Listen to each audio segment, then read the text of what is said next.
कि आपका भी कहीं अपमान हो रहा हो और अपनों से अपमान हो रहा हो, तो आपको जवाब देने की जरूरत नहीं है। जो तुम्हारे रास्ते में कांटा बो रहा है, बोने दो, तुम ना बुरा सोचो। चलो, यदि दक्ष ने अपमान किया, चलो मैं सिंपल भाषा में समझाऊं, आप लोगों ने माना कि मुझे गाली दी और मैंने भी आपको गाली दे दी, तो आप में और मुझ में अंतर क्या रहा? कुत्ते ने आपको काटा और आपने भी कुत्ते को काट लिया, तो फिर बताओ कौन कुत्ता, वो कुत्ता कि तुम कुत्ता? बोलो मेरी मां। सास ने आपको गाली दी और आपने भी सास को गाली दी, तो बताओ तुम दोनों में समझदार हम किसे माने? मैया कह दो ना मेरी मां। सास ने भी गाली दी और बहू ने भी गाली दी, इन दोनों में समझदार कौन, आप बताओ? बोलो मेरी मां, कौन? सास समझदार है? ये मैया कह रही है सास समझदार है।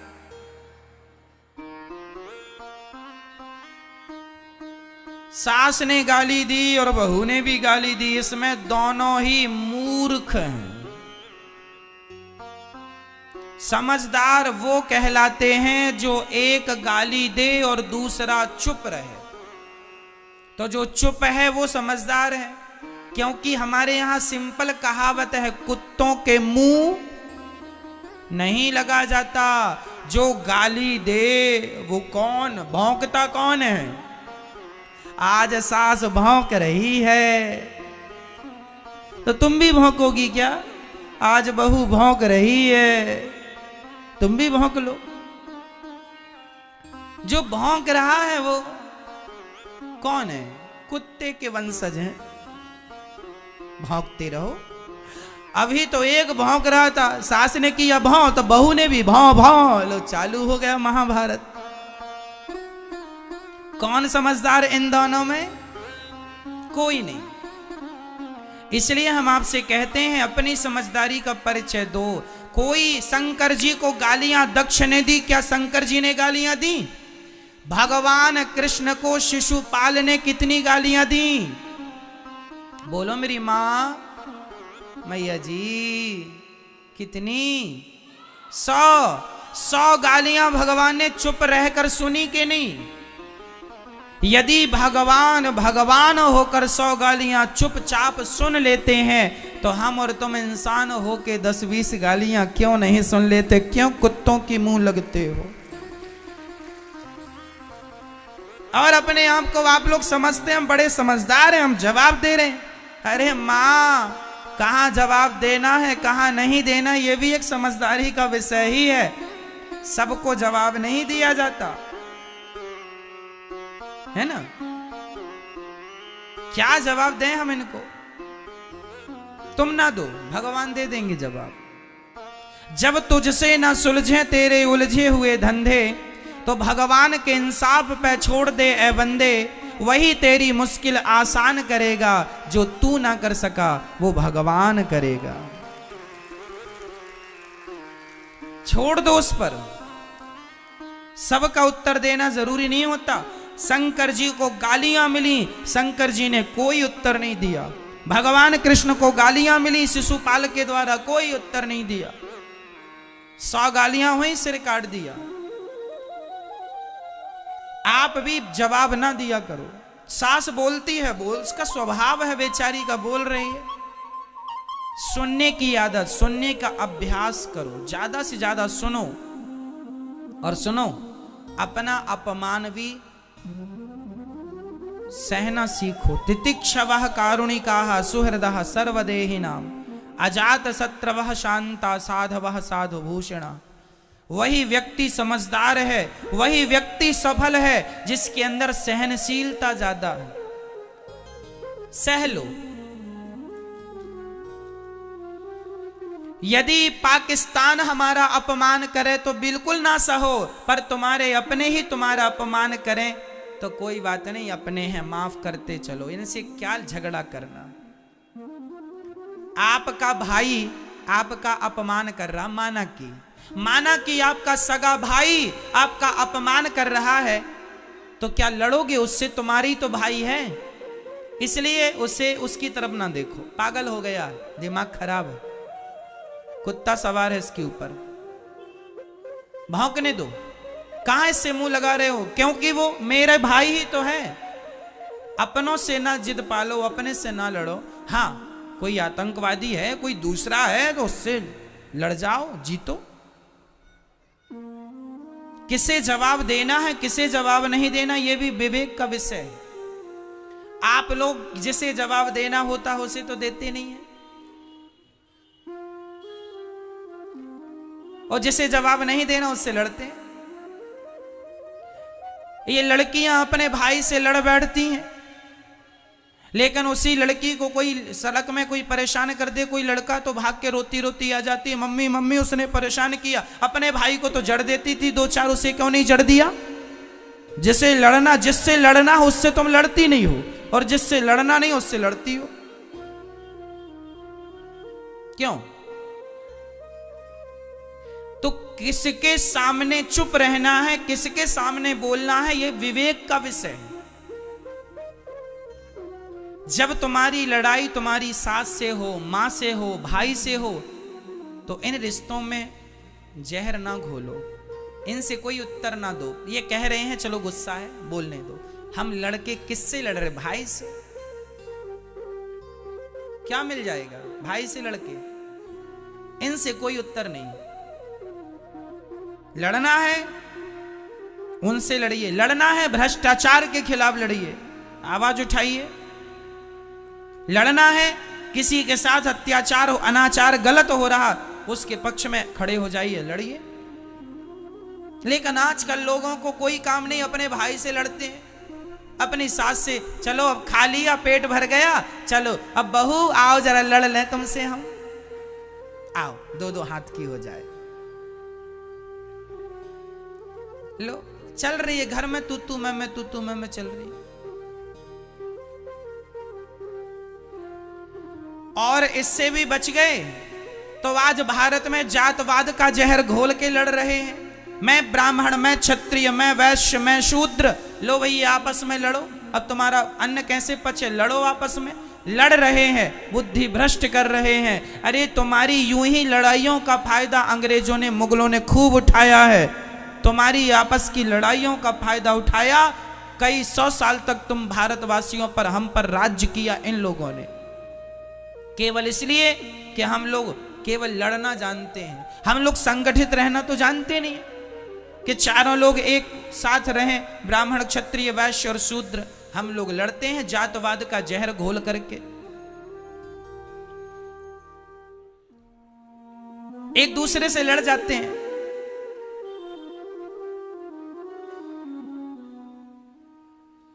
ऐसे ही लड़ो आपस में।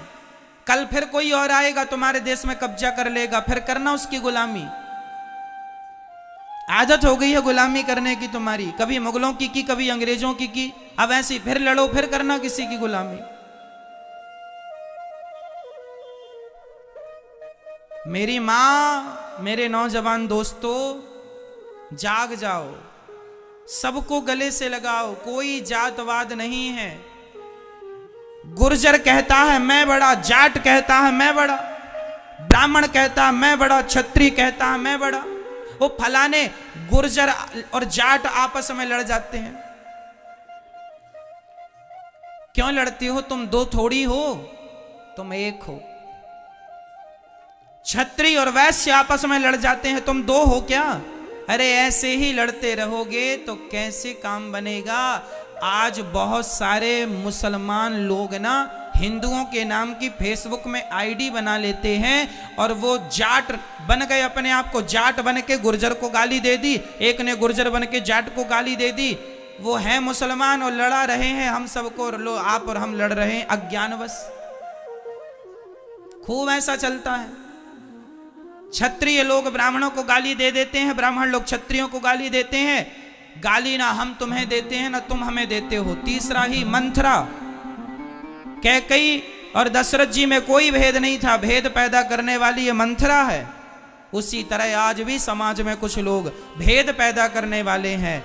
ऐसे लोगों से अपने आप को बचा के रखना है और आप संगठित रहिएगा। रामचरितमानस में लिखा है, जहां सुमति तहां संपत्ति नाना, जहां कुमति तहां विपत्ति निदाना। जहां संगठन है वहां सब प्रकार की खुशहाली है। जहां झगड़ा है, यदि आपस में हम बिखर गए, ये चार उंगलियां अलग अलग हैं, चारों एक हो जाएंगी, मुट्ठी हो जाएगा, एक मार दो दांत टूट जाएंगे, वो चारों अलग अलग रहेंगी तो कुछ नहीं कर पाओगे आप। इसलिए संगठित। झाड़ू एक होती है ना, कचरे को साफ करती है, पर वही झाड़ू बिखर जाए तो स्वयं कचरा बन जाती है। यदि बिखर गए तो कचरे हो जाओगे। इसलिए मेरी मां, संगठित रहना। बच्चों को कहना आपस में लड़ाई ना किया करें, भेदभाव मिटा दो। ब्राह्मण क्षत्रिय वैश्य शूद्र हिंदू हम एक हैं, बटो मत। बट जाओगे तो अस्तित्व खतरे में पड़ जाएगा। सब जरूरी है, ज्ञान जरूरी है, विज्ञान जरूरी है, भक्ति जरूरी है, सब जरूरी है, संगठन भी जरूरी है। हम संगठित रहें। हम चार भाई हैं, एक बाप की संतान हैं। बताओ ब्राह्मण का पिता कौन? ब्राह्मण का पिता कौन? ब्राह्मणोस्य मुखमासीद बाहु राजन्यः कृतः ऊरु तदस्य जदवैश्यः पदभ्यांगुं शूद्रो अजायत। वेद मंत्र है ये। वेद में लिखा है भगवान नारायण के मुख से ब्राह्मण का जन्म हुआ, भगवान नारायण की भुजाओं से क्षत्रिय का जन्म हुआ, भगवान नारायण की जंघा से वैश्य का जन्म हुआ और भगवान नारायण के चरणों से शूद्र का जन्म हुआ। तो चारों के पिता एक ही हुए कि नहीं? पिता कौन है? नारायण। भगवान नारायण से ही ब्राह्मण क्षत्रिय वैश्य और शूद्र का जन्म हुआ। जब हम एक ही बाप की संतान हैं तो फिर झगड़ा किस बात का है? हम तो चारों एक ही हुए। गुण कर्म विभागशः, केवल आदमी के गुण कर्म के कारण विभाग हो गए। भगवान ने कह दिया एक पिता के विपुल कुमारा, एक बाप की चार संतानें थी, एक बेटा जरा ज्ञानी था तो बेटे का नाम रख दिया ब्राह्मण। क्या नाम रखा? ये ब्राह्मण है। एक बेटा ज्यादा युद्ध कौशल था, युद्ध में कुशल था, नाम रख दिया क्षत्रिय। एक जरा पैसे पे जरा ध्यान था तो नाम रख दिया वैश्य। और एक बेटे का सेवा में मन था, तीनों का सहयोग करता था, तीनों से प्यार करता था, उसका नाम रख दिया शूद्र। एक्चुअली शूद्र जात नहीं है, ब्राह्मण जात नहीं है, क्षत्रिय कोई जात नहीं है। ये तो हमारे बाप दादों के नाम थे। ब्राह्मण नाम का आदमी था, उसकी जितनी संतान हुई तो ब्राह्मण के नाम से जानी गई। क्षत्रिय नाम के आदमी की जितनी संतान हुई क्षत्रिय के नाम से। हम लोग एक ही पिता की संतान है। मूल में पिता एक है, नारायण। केवल व्यवस्थाएं बनाने के लिए चार विभाग किए गए कि ब्राह्मण वेद बचाएंगे, क्षत्रिय अपना देश बचाना, वैश्य पैसा बचाना और शूद्र इन तीनों का सपोर्ट करना। क्यों ये व्यवस्था बनाई? आपके घर में भी बेटी का विवाह होता है तो आप लोग भी व्यवस्था बनाने के लिए किसी को मंडप की सेवा संभाल दे देते हैं, किसी को खाने पीने की सेवा, सो तुम खाने पीने की संभालना, तुम मंडप की संभालना, तुम बारातियों को नाश्ता पानी की संभालना। भाई व्यवस्था बनाई जाती है कि नहीं? काम सौंपा जाता, तुम ये काम कर लेना। हमारे देश में भी आजकल देखो ना, एक प्रधानमंत्री होते हैं, एक राष्ट्रपति होते हैं, एक खाद्य मंत्री होते हैं, एक गृह मंत्री होते हैं, एक उद्योग मंत्री होते हैं। ये व्यवस्थाएं हैं। उद्योग का काम करना है, उद्योग मंत्री से मिल लो, और दूसरे काम है तो इन मंत्री से मिल लो, उन मंत्री से मिल लो। क्यों भाई? ये व्यवस्थाएं हैं। फलाना मंत्री, फलाना मंत्री, फलाना शिक्षा का संबंध है तो शिक्षा मंत्री से बात करो। पैसे की दिक्कत है, वित्त मंत्री से बात करो। क्यों? ये व्यवस्थाएं हैं। उसी प्रकार भगवान ने व्यवस्थाओं के लिए चार लोगों को बनाया, ब्राह्मण क्षत्रिय और वैश्य। चार एक ही बाप की संतान है, लेकिन अज्ञानता इतनी आ गई कि हम लोग आपस में आगे चल के लड़ने लग गए। मैं ब्राह्मण हूं, मैं क्षत्रिय हूं, मैं वैश्य हूं, मैं शूद्र हूं। अब जरूरत नहीं है इसकी कि मैं ब्राह्मण हूं, मैं क्षत्रिय हूं, मैं शूद्र हूं। बस जरूरत इसकी है कि हम सनातनी हैं, हम भारतीय हैं। गर्व से कहो हम हिंदू हैं, हम हिंदू हैं, हम हिंदू हैं। धरा ये जिस पर घूम रही हम उसी केंद्र के बिंदु हैं। गर्व से कहो हम हिंदू हैं, हम हिंदू। तुम बट गए जातवाद के नाम पर, फिर तुम पर कोई हमला करेगा।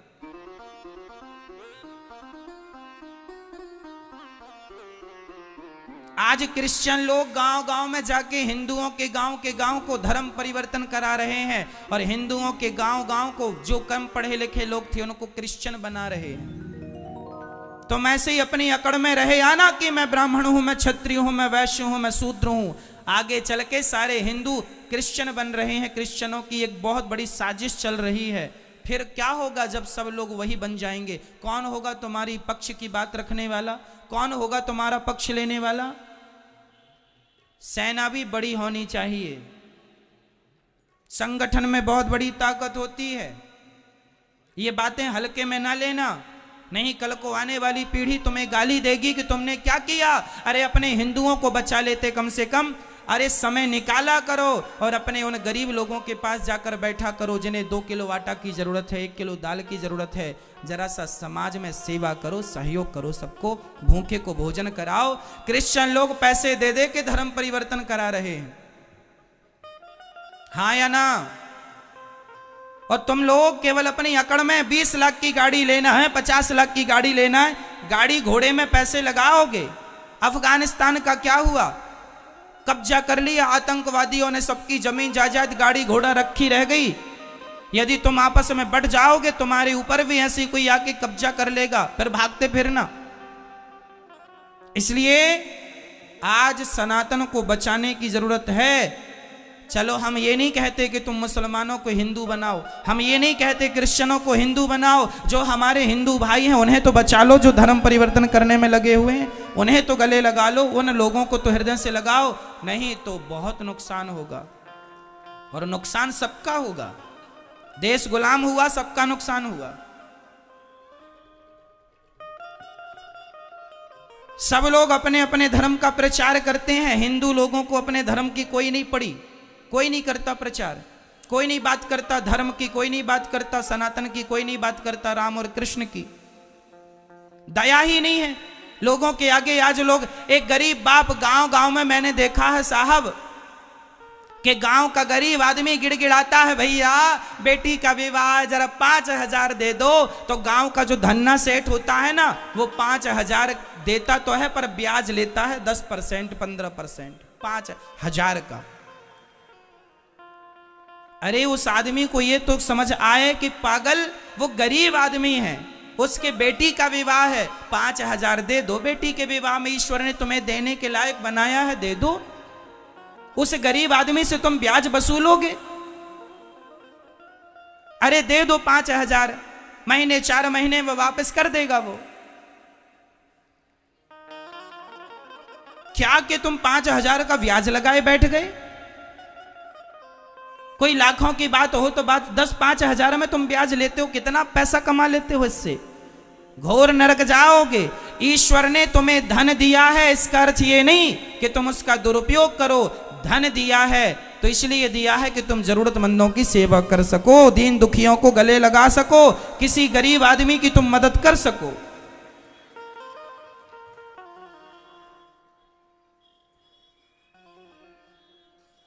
जीवन में ईश्वर ने दिया है, परोपकार करना चाहिए, घटता नहीं है। याद रखना, लिख के रखना, दान करे धन ना घटे, लिखा है ये। बोलो, दान करे धन ना घटे, जो सहाय रघुवीर, पंछी के पीर, घटे न सरिता नीर। प्यासे को पानी पिलाने से नदी का पानी कम नहीं होता, दूसरों को फल खिलाने से वृक्षों के फल कम नहीं होते, और किसी की सेवा करने से धन कम नहीं होता, धन बढ़ता है। दान करने से बढ़ता है, पुण्य करने से। लेकिन आज का आदमी, मैं देखता हूं कि आज समाज में गरीब लोगों का अमीर लोग बहुत शोषण करते हैं, जरूरत से ज्यादा बहुत शोषण होता है। मैं निवेदन करूंगा, इसलिए मैं आप लोगों से कहा करता हूं अपनी गरीबी खुद मिटाना शुरू करो, सेल्फ डिपेंड बनो, आत्मनिर्भर बनो, मेहनत करो। मेहनत करोगे तो गरीबी तुम्हारा पीछा छोड़ देगी सदा सदा के लिए। मेहनत करो, तुम सब कर सकते हो। खड़े हो जाओ और देश की गरीबी तब दूर होगी जब 135 करोड़ लोगों की गरीबी दूर हो जाएगी। प्रत्येक व्यक्ति अपनी अपनी गरीबी दूर कर ले, अपने आप मेरे देश की गरीबी दूर हो जाएगी। सोने की जरूरत नहीं है मेरी मां। धर्म का प्रचार किया करो, कह दो लोगों से बाद में लड़ लेना, अभी संगठित रहो, लड़ने की जरूरत नहीं है। यदि हम आपस में लड़ बैठेंगे तो देश को कौन संभालेगा? कोई भी बाहर वाला अपने घर से हमें निकालेगा। दीवानों जरा होश करो, मेरे देश प्रेमियों। बताओ अंग्रेज कब भागे भारत से? 15 अगस्त 1947 को अंग्रेज लोग भाग के गए। क्यों भागे? क्यों भागे मुझे बताओ। इसलिए भागे क्योंकि मेरा पूरा भारत संगठित हो गया था, डर के मारे अंग्रेज भाग गए। यदि पहले 100 साल पहले यदि संगठित हो जाता तो ये अंग्रेज लोग 100 साल पहले भाग जाते। लेकिन तुमने संगठन करने में, संगठित होने में कई 100 साल लगा दिए, कई 100 साल लगा दिए संगठित होने में। और संगठित जिस दिन हो गए, भाग गए कि नहीं अंग्रेज? हाँ या ना? फिर कितनी बड़ी ताकत है संगठन की। इसलिए संगठित रहना मेरी मां। और जातवाद कोई लेके आए, घुसने ना देना घर में। कोई जातवाद नहीं, हम सब एक हैं। हमारे गांव का ब्राह्मण भी, क्षत्रिय भी, वैश्य भी, शूद्र भी, मैं अपने गांव जाता हूं ना तो मैं अपने गांव में सबसे मिलता हूं, सबसे राम राम करता हूं। ब्राह्मण हो, क्षत्रिय हो, वैश्य हो, शूद्र हो, मैं अपने गांव के शूद्र भाइयों के पास जाके भी बैठता हूं और पूछता हूं कि तुम्हें कोई जरूरत तो नहीं है? गरीब परिवार की बेटियां यदि दिखती हैं मुझे, मैं तुरंत कहता हूं कि जब इसका विवाह हो तो बता देना। जब से दास अनिरुद्ध ने होश संभाला है तब से हमारे गांव में किसी भी बेटी का विवाह होता है गरीब परिवार की, सबकी बेटियों के विवाह में भोजन की व्यवस्था दास अनिरुद्ध कराता है। जितने बाराती आएंगे सहयोग हो, यहां से होगा। गरीब हो तुम, मदद करेंगे। ईश्वर ने इस लायक बनाया है, करो। अरे 10-20 हजार में तुम्हारा कुछ नहीं घट जाता, पर 10-20 हजार में गरीब आदमी की बेटी का विवाह निपट जाता है। बनाया है तो करो, बांध के ले जाओगे। सभी में बांट कर खाए उसे इंसान कहते हैं। मैं बताता नहीं हूं, न बताने की जरूरत है, पर जीवन में ईश्वर ने योग बनाया है तो आपको करना चाहिए। अपना पेट तो पशु पक्षी भी भर लेते हैं, पर सभी में बांट कर खाए उसे इंसान कहते हैं। पराया दर्द अपनाए उसे इंसान कहते हैं। मैं छुआछूत नहीं रखता बिल्कुल। हमारे गांव में जितने लोग हैं सारे लोग, चाहे मोची समाज हो चाहे कोई, मैं सबको बैठता हूं, सबके पास बैठता हूं, सबको अपनी तरफ से राम राम करता हूं, सबके साथ बैठता हूं, बगल में बैठता हूं, सबका हालचाल पूछता हूं, भैया कैसे हो, सब आनंद है, कुशल मंगल है। सबसे हंसता हूं, सबसे बात करता हूं, सबको गले लगाता हूं। यहां गौरी गोपाल वृद्धाश्रम में भी मेरी वृद्ध माताएं रहती हैं। यहां सब प्रकार की माताएं रहती हैं, ब्राह्मण मैया, क्षत्रिय मैया, वैश्य मैया, शूद्र मैया। आज तक मैंने किसी मां से जात नहीं पूछी कि मां तुम्हारी जात क्या है। मैं केवल सबके पांव दबाता हूं, चाहे मैया कोई भी जात की हो, मुझे क्या करना। मां की जात कोई नहीं होती, मां तो सिर्फ मां होती है। मैंने तो जात पात का भेद मिटा दिया आपकी आंखों के सामने। आपके देख लो गौरी गोपाल वृद्धाश्रम में माएँ सब प्रकार की हैं, ब्राह्मण, क्षत्रिय, वैश्य, शूद्र। पूछ लेना कि मैंने किसी से जात तो नहीं पूछी, आज तक मैंने किसी से ना जात पूछी, केवल सेवा किया है मैंने, केवल सेवा। मैं नहीं मानता, मैं ये मानता हूं कि ईश्वर की सब संतान है, प्यार से रहो। गले लगाने में ज्यादा अच्छा है, नफरत घृणा रखने में अच्छा नहीं है। क्यों? मैं आपसे प्यार करूं तो ज्यादा अच्छा होगा कि मैं आपसे नफरत करने लग जाऊं तो ज्यादा अच्छा होगा? यदि छुआछूत भेदभाव होता तो राम जी शबरी के बेर क्यों खाते? राम जी ने भेदभाव नहीं रखा, हमारे भगवान थे, तो फिर हम भेदभाव काहे का रखें? ना जी, सबको गले लगाने में क्या मैं छोटा हो जाऊंगा? आप अपने नगर के गरीब लोगों को गले लगा लोगे, प्यार से बैठ के दो बातें कर लोगे, इससे आप छोटे हो जाओगे? तो क्यों नहीं लगाते गले, क्यों नहीं प्यार करते सबको? आज भारत में ऐसी मानसिकता है कि कुछ लोग ऐसे हैं कि यदि किसी को छू लेते हैं ना तो वो कहते तुम्हें छू लिया अब नहाएंगे। गलत है ये। क्या माता सबरी को छूकर राम जी नहाए थे? फिर इतना अहंकार किस बात का भैया? कहां से ले आई है ज्ञान उल्टा? हमारे वेद पुराणों में तो ऐसा कुछ नहीं है। हमारे वेद पुराणों में लिखा है प्रेम करो, राम ही, सुनो क्या लिखा है, राम ही केवल प्रेम प्यारा। मैं उदाहरण देके फिर बोल रहा हूं, क्या हमारे रैदास भक्त मोची नहीं थे? जात के मोची थे, जूता सिलते थे, लेकिन उनके पास सभी लोग जाते थे, उन्हें प्रणाम करते थे, उनका आदर करते थे। हम ये कहना चाहते हैं कि जिसके अंदर भक्ति है, जिसके अंदर योग्यता है, उसको आप प्रणाम कर लें, इसमें कोई बुराई नहीं है। बाकी सबको गले लगाएं, गले लगाने में भी कोई बुराई नहीं है। राह में आए जो दीन दुखी, सबको गले से लगाते चलो, प्रेम की गंगा मिटा दो ये जहर। बहुत बड़ा नुकसान हो जाएगा मेरे देश का यदि ये जहर बना रहा तो।